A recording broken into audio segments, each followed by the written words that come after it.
જંતર મંતરથી આજે સંસદ સુધી એક માર્ચનું આયોજન કરવાનું હતું। કોકરોચ જનતા પાર્ટી દ્વારા આ જાહેરાત કરવામાં આવી હતી। 20 તારીખે જ્યારે ચોમાસું સત્ર શરૂ થવાનું છે, પહેલો દિવસ છે, ત્યારે જે જંતર મંતર છે ત્યાંથી લઈને સંસદ સુધી માર્ચ શરૂ થવાની હતી અને આ માર્ચ માટે દેશભરમાંથી લાખોની સંખ્યામાં લોકો એક થયા છે શિક્ષણ માટે અને ધર્મેન્દ્ર પ્રધાનના રાજીનામા માટે। પરંતુ આ આખી ઘટનાની વચ્ચે જ્યારે માર્ચ થવાની છે એના એક દિવસ પહેલા એટલે કે એની આગલી રાત્રે એક સમાચાર સામે આવે છે કે પોલીસ દ્વારા મંજૂરી નથી મળી અને કદાચ હવે આ માર્ચ નહીં થાય। આખી ઘટના શું છે તેના વિશે વિગતે ચર્ચા કરવી છે। નમસ્કાર, તમે જોઈ રહ્યા છો ચક્રવાત ન્યૂઝ, હું આપની સાથે હેમંત।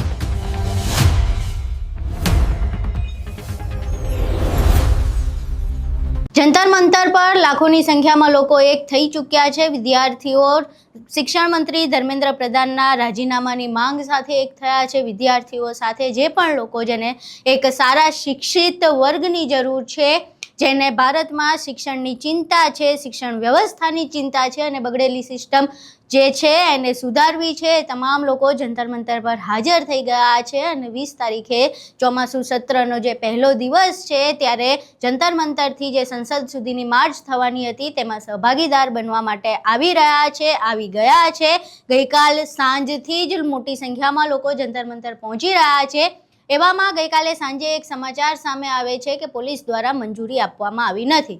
હવે એક એડવાઇઝરી જાહેર થાય છે। એડવાઇઝરીમાં શું લખેલું છે પહેલા તો એ જોઈએ। અહીં તમે સ્ક્રીન ઉપર એક લેટર જોઈ શકો છો। 20/7/2026 સોમવારના રોજ સીજેપી એટલે કે કોકરોચ જનતા પાર્ટી દ્વારા સંસદ તરફ પ્રસ્તાવિત કૂચના અહેવાલોને ધ્યાનમાં રાખીને દિલ્હી પોલીસ સ્પષ્ટપણે સ્પષ્ટ કરે છે કે આવી કોઈ પણ વિરોધ કૂચ એટલે કે સરઘસ માટે કોઈ પરવાનગી માંગવામાં આવી નથી અથવા મંજૂર કરવામાં આવી નથી। નવી દિલ્હી જિલ્લામાં કલમ 163 જે BNSS હેઠળ છે, અગાઉ CRPC હેઠળ એ 144 હતી, તેના હેઠળ પ્રતિબંધિત આદેશ અમલમાં છે। તે મુજબ જંતર મંતર ખાતે નિયુક્ત વિરોધ સ્થળ સિવાય પૂર્વ પરવાનગી સાથે 5 કે તેથી વધુ વ્યક્તિઓના વિરોધ કૂચ, સરઘસ, પ્રદર્શન અને સભાઓ પર સખત પ્રતિબંધ છે। 20 જુલાઈથી સંસદનું સત્ર શરૂ થઈ રહ્યું હોવાથી જાહેર સલામતી, સંરક્ષિત વ્યક્તિઓની સુરક્ષા અને મહત્વપૂર્ણ સરકારી સ્થાપનાઓની સુરક્ષા સુનિશ્ચિત કરવા માટે કડક સુરક્ષા વ્યવસ્થા ગોઠવવામાં આવી છે। આ પ્રતિબંધિત આદેશોનું ઉલ્લંઘન કરનાર કોઈપણ વ્યક્તિ કલમ 223 BNS અને કાયદાની અન્ય લાગુ જોગવાઈઓ હેઠળ કાર્યવાહી માટે જવાબદાર રહેશે। દિલ્હી પોલીસ તમામ નાગરિકોને કાયદાનું સન્માન કરવા, કોઈપણ અનધિકૃત મેળાવડા કે કૂચમાં ભાગ લેવાથી દૂર રહેવા અને જાહેર શાંતિ, સલામતી અને સુરક્ષા જાળવવા સહયોગ આપવા અપીલ કરે છે।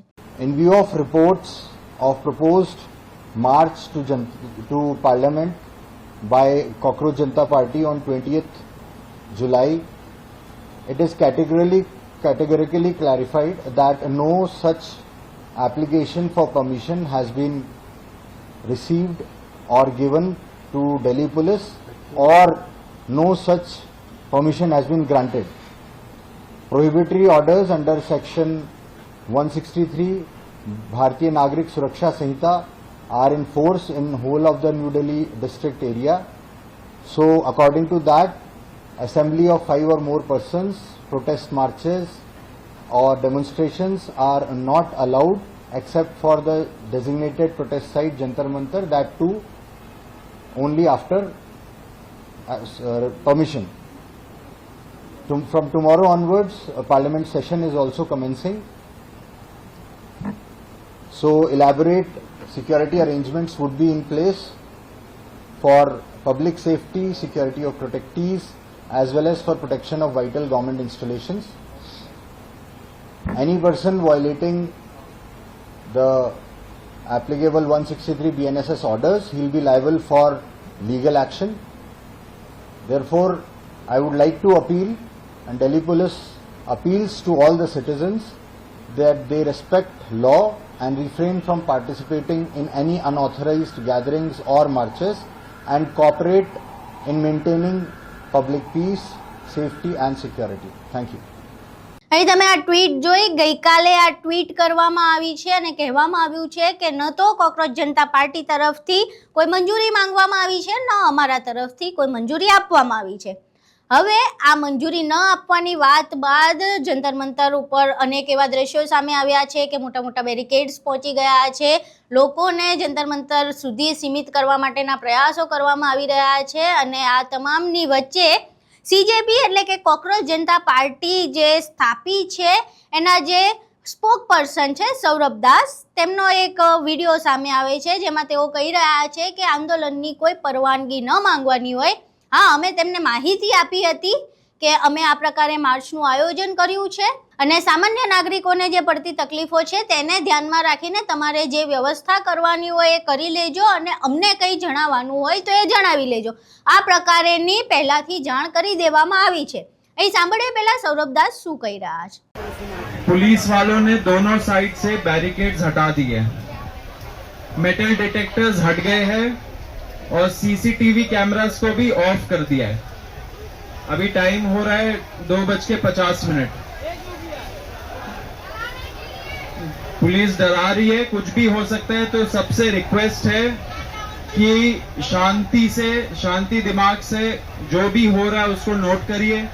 आसपास कोई एंटी सोशल एलिमेंट दिखे तो उसको आप तुरंत पकड़ के जो पुलिस वाले दिखे उनको पकड़ा दीजिए, वीडियो लीजिए एंड यहाँ पे जो वॉलंटियर्स है उनके साथ कोऑर्डिनेशन में रहिए, एक दूसरे का देखभाल करिए एंड यहाँ पे जो कुछ भी हो रहा है उसको थोड़ा देखना, क्योंकि प्रॉब्लम हो सकता है. क्या पता ये लोग गुंडे भिजवाए रात को एंड फिर क्रैकडाउन करे, पूरा कुछ भी पॉसिबिलिटी हो सकता है. आपको पता है सरकार कैसी है, लेकिन डरना नहीं है. हम लोग पीसफुल प्रोटेस्टर्स है, 1 महीने से आंदोलन कर रहे हैं यहाँ पे. याद रखना, 1 महीने हो गए पीसफुल तरीके से हम लोग प्रोटेस्ट कर रहे हैं. सरकार डर गई है तो हमें डराना चाह रही है. वो चाहते हैं कि कल का जो संसद मार्च है वो ना हो, लेकिन हम लोग पीसफुल तरीके से संसद मार्च करेंगे. एंड सोनम जी का भी वही मैसेज है कि सब लोग निडर होके संसद मार्च निकाले यहाँ से. लेकिन पुलिस वाले जो कर रहे हैं वो बहुत बहुत सस्पिशियस है, तो सब अलर्ट रहे.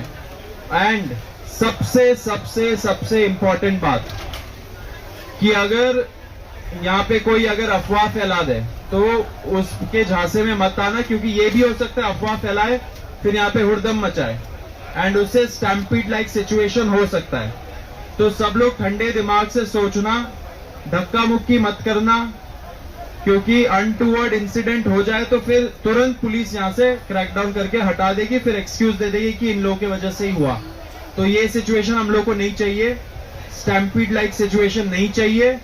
यहाँ पे दौड़ा दौड़ी धक्का मुक्की ये सब मत करना अगर कुछ भी हो जाए. एंड वॉलंटियर सारे हैं हमारे सब जगह, उनके साथ आप कोऑपरेट करना और बताते रहना. અહીં તમે સૌરભ દાસને સાંભળ્યા. હવે સીધી રીતે એવો કહી રહ્યા છે કે માર્ચ માટેની કોઈ મંજૂરી માંગવાની ન હોય, આના માટે તેમને વ્યવસ્થા કરવાની હોય. અમે જાહેરાત કરી હતી અને અમે એ માટેની જે લેખિતમાં જે પણ પ્રોવિઝન્સ કરવાની આવતી હતી અમે કરી દીધી હતી, તેમ છતાં પોલીસ દ્વારા આ પ્રકારે હેરાન કરવાનો પ્રયાસ કરવામાં આવી રહ્યો છે.